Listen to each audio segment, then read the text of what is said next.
Alhamdulillah Basyabbal huda wa haba Wa ma takallama jisrun fil hasyati roha. Assalamualaikum warahmatullahi wabarakatuh. Halo sobat podcast Ngopi Bos. Masih bersama kami di sini. Kami kedatangan tamu yang istimewa. Sebelum saya kenalkan tamunya, perkenalkan saya dulu. Nama saya Ibnu Sriwidodo Sujarwo, lulusan dari FKMUAT tahun 2015.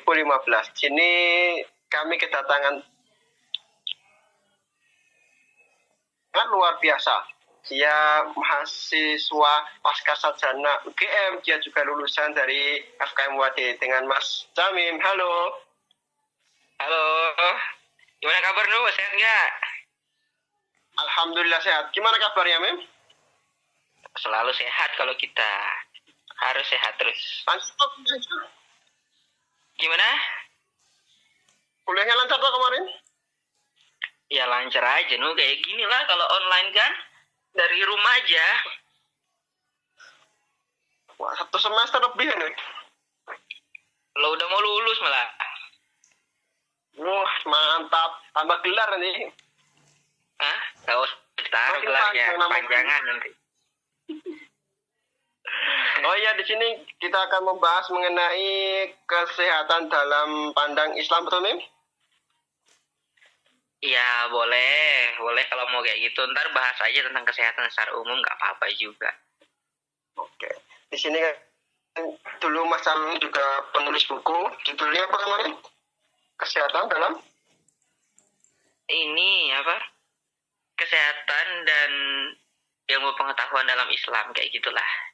banyak Ya, ya sekarang tuh kalau kita melihat luas kita tentang kesehatan kan sekarang masih jadi trending topik ya, baik di dunia Indonesia maupun yang lainnya kan, seperti adanya Iya. COVID dan sebagainya. Menurut Jamim gimana, Mim? Menyikapinya Apanya nih? yang pertama tentang adanya COVID ini dalam COVID ya. maksudnya kan dalam kita untuk hidup sehat kan. Sekarang juga kita sudah program banyak ya kan, untuk cuci tangan, selalu pakai masker gitu. Bagaimana pandangan dengan Ya masalah tersebut? kalau apa ya, kalau sekarang itu kan, kalau isu global itu kan ada 3 pilar ya yang bisa isu global itu. Kalau yang ku baca dan ku cari literaturnya itu kan ada 3, ada ekonomi, ada politik, dan kesehatan. Nah itu 3 serangkai itu, Nu. Jadi 3 serangkai yang bisa saling mempengaruhi. Jadi politik itu bisa dipengaruhi oleh kesehatan. Terus ekonomi juga bisa dipengaruhi oleh kesehatan. Kalau ekonomi mempengaruhi politik kan sudah pasti, atau politik mempengaruhi ekonomi sudah pasti. Nah jadi ada 3 pilar itu sebenarnya. Nah apalagi sekarang zaman pandemi ya, yang awalnya dari wabah terus jadi pandemi menyeluruh secara global kayak gitu.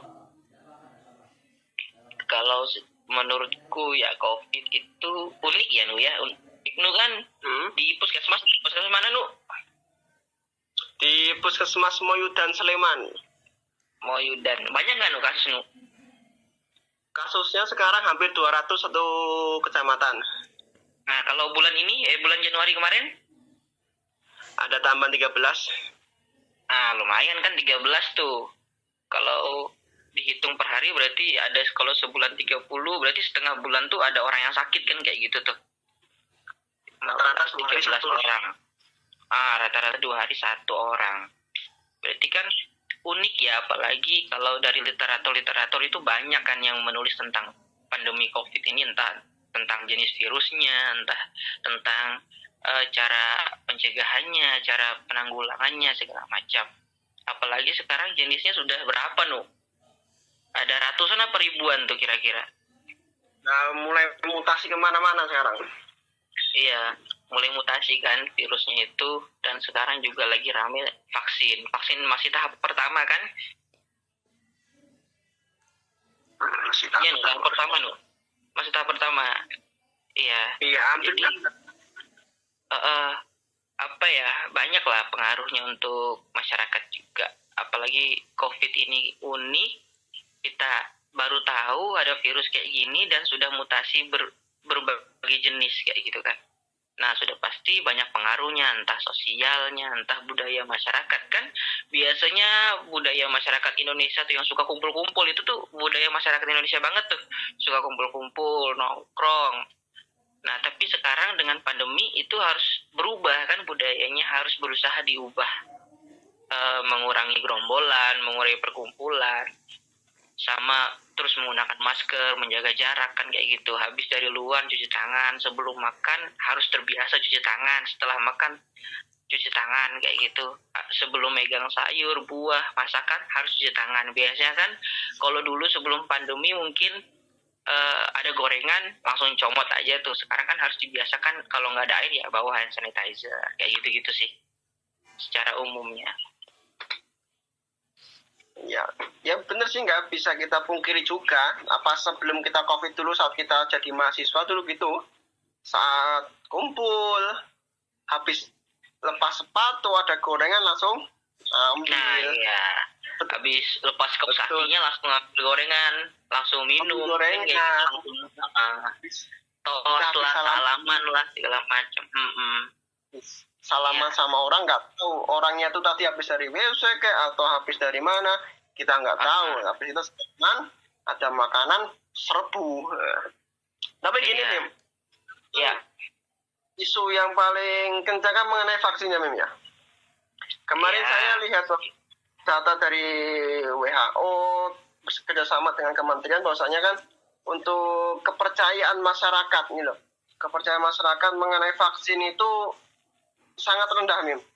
Bahkan ada data bahwasanya 7% dari masyarakat Indonesia itu dia tuh tidak mau divaksin, dan 25%-an lebih, hampir 30% mereka tuh yang masih ragu-ragu, dan sisanya tuh mereka yang mau divaksin. Lalu bagaimana tanggapanmu mengenai itu? Apakah itu karena kepercayaan mereka tentang agama yang dulu isu-isunya karena itu haram, atau karena dulu kan darah dari vaksin itu kan karena dari janin dan sebagainya? Menurut kamu gimana? Aku ya terima juga lah informasi COVID ini kan sebenarnya umum ya, nggak harus orang kesehatan bisa terima. Di internet banyak tuh terbuka untuk umum, nggak harus orang kesehatan, tapi orang yang semua umur pun bisa mendapati informasi itu, entah informasi jenis virusnya atau jenis vaksinnya, terus efektivitas vaksinnya kayak gimana sudah bisa didapat secara umum oleh masyarakat luas kayak gitu. Nah, menurut masyarakat kita itu kan apalagi beredar isu kalau halal haramnya kan masih bingung ya, masih bimbang ya di masyarakat. Itu nggak ada satu sumber karena kita ini kebanyakan media ya kan. Kita punya TV nih di rumah, punya TV itu pasti kalau tentang kayak isu strategis kayak vaksin kayak gitu halal atau haram pasti dari pemerintah langsung kan yang menyampaikan. Kayak kemarin langsung dari MUI kan kayak gitu menyampaikan. Tapi itu TV. Tapi kan masyarakat kita nggak cuma punya TV tuh, secara mayoritas lah sekarang itu dia punya HP. Dengan HP itu dia punya WA pasti. Nah di WA itu sudah tersebar berbagai macam informasi. Terus belum dia punya Instagram, dia punya YouTube lagi, nonton channel-channel orang yang banyak berpendapat di luar kayak gitu kan. Nah infodemik juga sebelumnya kan membuat masyarakat bimbang kan. Ada herbal untuk mencegah COVID, itu aja sudah pro dan kontra tuh tentang COVID-nya aja, apalagi sekarang tentang vaksinnya. Nah terus kalau masalah halal dan haramnya itu kan kita nggak bisa memaksa masyarakatnya, kita kan di sini netral ya diskusinya ya, netral. Kita nggak bisa itu haram juga, itu halal kok sebenarnya kayak gitu, karena di kita kan nggak bisa ada paksaan, tergantung latar belakang orang melihatnya. Kalau memang situasi terdesak mungkin dalam agama kita boleh ya, tapi situasi terdesak itu menurut individu itu masing-masing beda-beda. Sekarang ini kondisinya terdesak apa enggak, sedangkan masih bisa aktivitas. Ada juga yang mendapat kayak gitu kan, tapi ada juga yang berpendapat ini kondisinya terdesak karena kalau kena jenis virus yang bisa memperparah atau orang punya komorbid misalnya kayak gitu bisa fatal kan. Nah, jadi itu keadaan daruratnya itu beda-beda, nggak satu pemahaman juga untuk keadaan daruratnya itu masalahnya. Apalagi sekarang kalau di Jawa PPKM ya, apa PSBB atau apa sih kemarin namanya? PPKM itu apa tuh? Kayak program pembatasan kegiatan masyarakat, masalah. Oh iya, ada jam malamnya ya?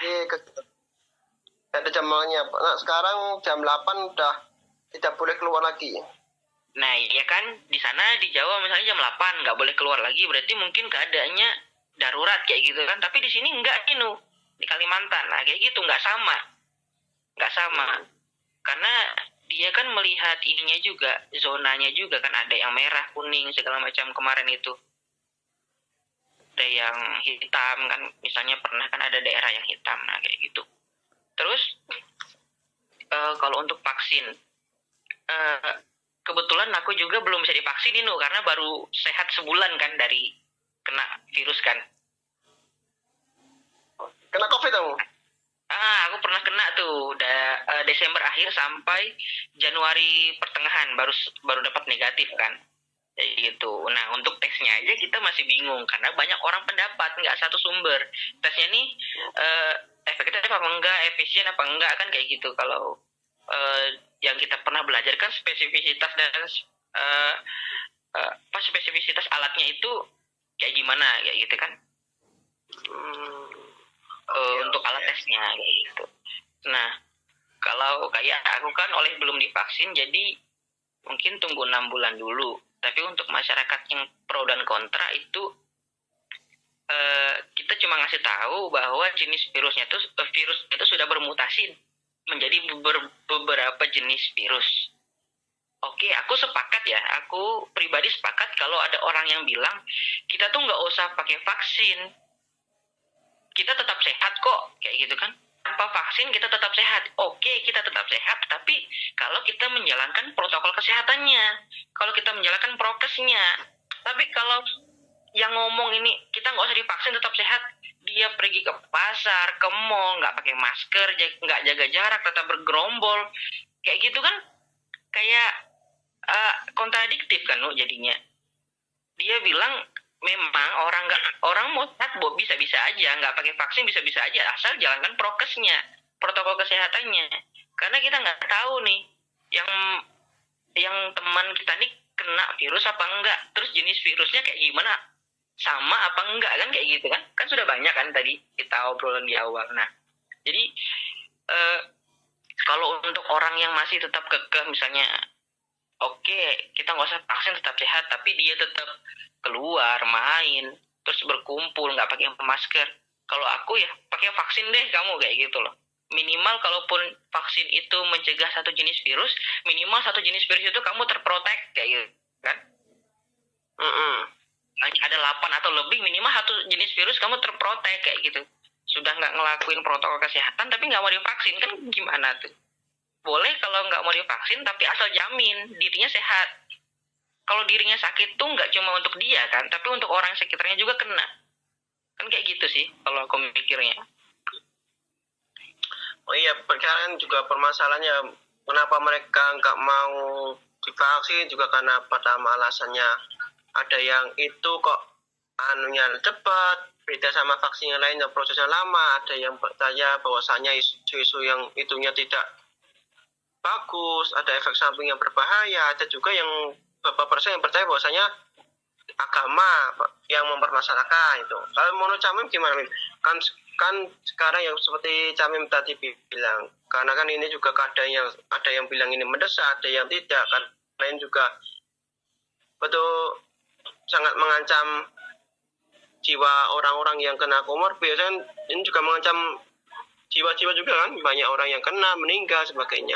Kalau semuanya itu di dalam vaksin itu juga ada yang bahan tidak halal, itu menurut kami gimana? Apakah itu boleh untuk kita karena ini untuk keselamatan bersama atau seperti apa?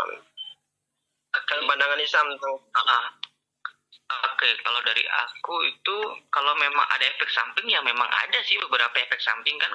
Aku kemarin itu waktu di puskesmas dapat orang yang ada sampai muntah, sampai pusing kayak gitu. Nah, tapi yang demam aku belum pernah ketemu ya, belum pernah dapat yang penerima vaksin yang demam. Nah, tapi kalau setelah divaksin itu kan ditunggu 30 menit kan, tunggu 30 menit. Kalau pusing ada, muntah ada, cuman ada alasannya, nggak sarapan kan kayak gitu tuh, nggak sarapan atau berdebar-debar karena takut kan divaksin kayak gitu, atau kaget misalnya divaksin COVID nih kan kayak gitu tuh. Dalam diri orang kan beda-beda tuh perasaannya. Nah, bisa aja efek sampingnya karena itu, atau memang ada gejala-gejala yang lain karena kan sebelum divaksin kan di screening tuh 13 pertanyaannya. Ya, tentang Pokoknya tentang pernah COVID atau belum. Pernah ada penyakit A, B, C, D enggak, atau lagi pilek atau lagi demam enggak. Kalau dia bohong di situ terus lolos divaksin, terus ada efek samping kan bisa aja kayak gitu nah. Ya kan, dia hipertensi aja nggak boleh divaksin dulu kan. Nah kayak gitu nggak bisa boleh. Aja efek sampingnya itu karena ada alasan-alasan sebelumnya. Karena itu ngelewatin berapa screening tes kok. Ada pertanyaan screening tesnya. Nah, kalau untuk halal dan haram kan yang ku sampaikan tadi, itu tergantung persepsi orang masing-masing. Karena kan kita nggak bisa memaksa, kayak gitu. Keadaan daruratnya orang aja beda-beda. Tentang adanya COVID aja, orang Indonesia aja masih pro dan kontra. Ini nggak ada nih COVID nih, pasti dibuat-buat pemerintah. Ada juga yang memang percaya karena ada yang meninggal kan kayak gitu. Kalau aku ya secara pribadi misalnya, ya aku ya lebih kepercaya karena aku pernah kena kan, cuman nggak parah kayak gitu. Aku OTG di rumah aja, isolasi di rumah, minum obat 14 hari, di swab ulang negatif kan, dapatnya negatif tuh. Nah kayak gitu, tergantung karena kan tingkat keparahan itu kan bisa dipengaruhi berbagai faktor. Kayak gitu. Bisa aja orang yang sekarang ngomong aku baik-baik aja, coba dites, bisa aja kena kan, misalnya kan kayak gitu. Nah untuk vaksinnya itu nanti pro dan kontranya kan tergantung persepsi masing-masing. Wah, mantap. Gimana kemarin nih saat kena COVID itu rasanya isolasi 14 hari, nggak bisa keluar, nggak bisa kumpul sama keluarga, gimana Min? Iya, jadi pengalaman. Jadi kita tuh kan ngerasa sehat aja kan? Iya. Kita tuh ngerasa sehat, demam nggak ada, hilang penciuman juga nggak ada, makan enak. Cuma kita harus diperlakukan sama dengan pasien COVID yang parah kan, harus diisolasi. Ya itu aja sih, gelisahnya kan di kamar terus. Kalau mandi ya, abis mandi langsung masuk ke kamar kan kayak gitu. Jadi putih namanya. Terus berjemur kayak gitu apa? Putih nanti. Iya, terus jemur jam 9 sampai jam 10 kayak gitu kan, rentang waktunya 15 menit sampai 20 menit kayak gitu-gitu sih. Untungnya aku nggak parah. Kalau yang parah itu yang kasihan kan, sampai sekarang ada yang belum keluar. Ada yang sampai rumah sakit terus. Kayak gitu kan. Soalnya pernah juga sana di daerahku tuh sampai 1 bulan lebih itu di rumah sakit terus karena hasilnya nggak negatif dan dia punya komorbid. Jadi kan untung yang ngomong ada atau nggak ada nih jangan sampai kena lah kalian kayak gitu. Nah maksudku jangan sampai kena lah, karena kalau kena pun OTG. Kalau yang bergejala itu, parah lah pokoknya. Sesak napasnya kan sudah pasti kasihan ya. Kasihan keluarganya, kasihan dirinya juga. Gitu. Iya, betul sekali. Ya, kalau sebagai puskesmas juga ya, kan tentang adanya COVID-nya, permasalahannya tuh kepada mereka tidak percaya adanya COVID, tetapi dia mempengaruhi orang lain. Ada yang bilang ini ada. Nah itu yang paling masalah. Ada kan beberapa orang yang masih ragu-ragu tentang COVID lah.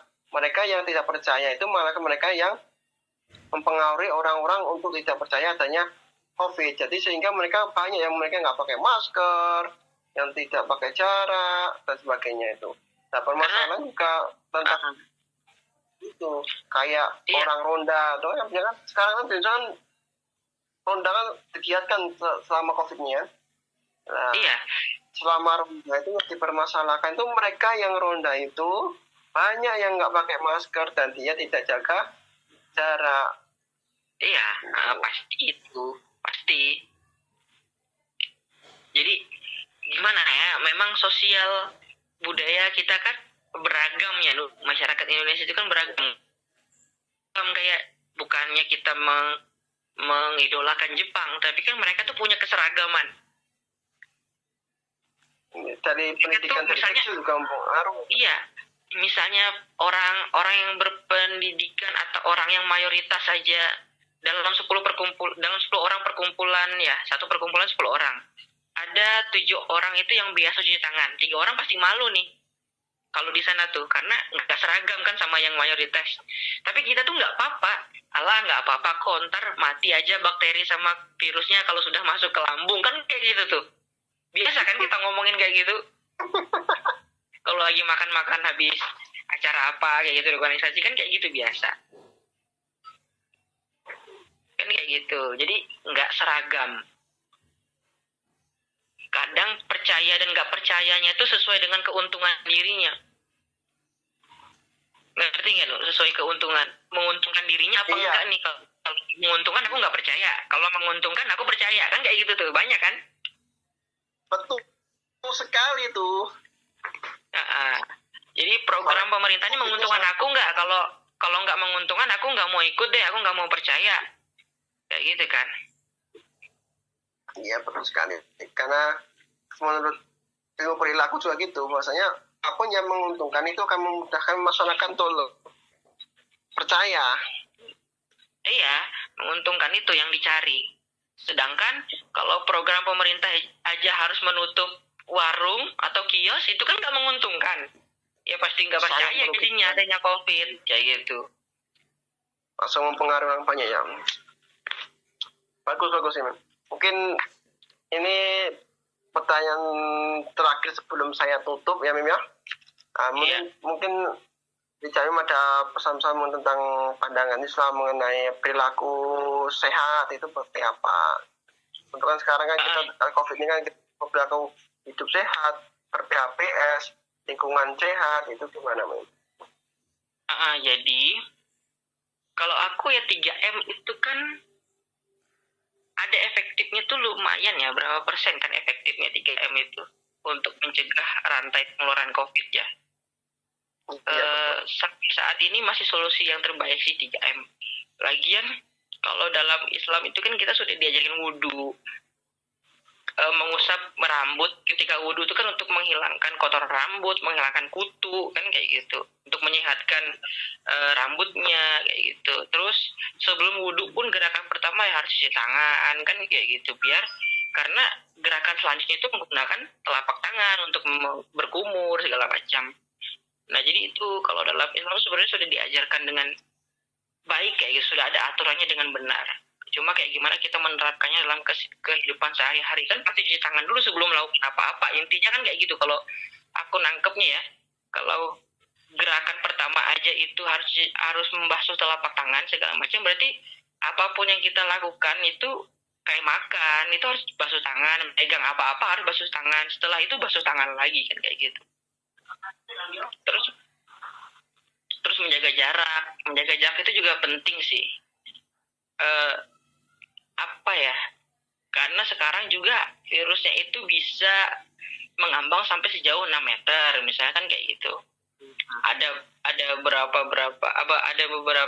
literatur dan penelitian terbaru kan kayak gitu. Dan gejala-gejalanya itu juga unik sekarang, ada yang ruam-ruam, ada yang cuma mata merah, ada yang diare kan. Nah yang kayak gitu tuh perlu ada sumber terus ke masyarakat, tapi dengan sumber-sumber yang benar, atau kalau bisa ya satu pintu sumber media informasinya kayak gitu. Karena kan kasihan masyarakatnya karena bingung.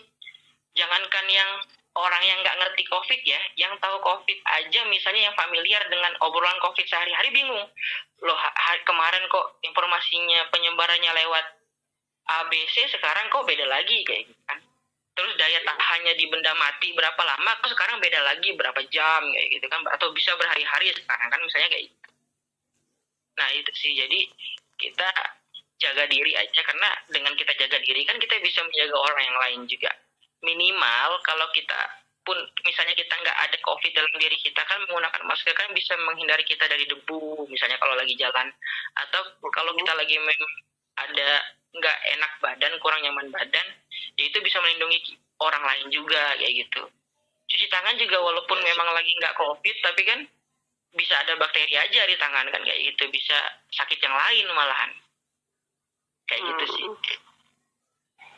Oke, terima kasih untuk teman saya Mas Camim untuk mengisi podcast hari ini. Untuk terima kasih Mas Camim ya.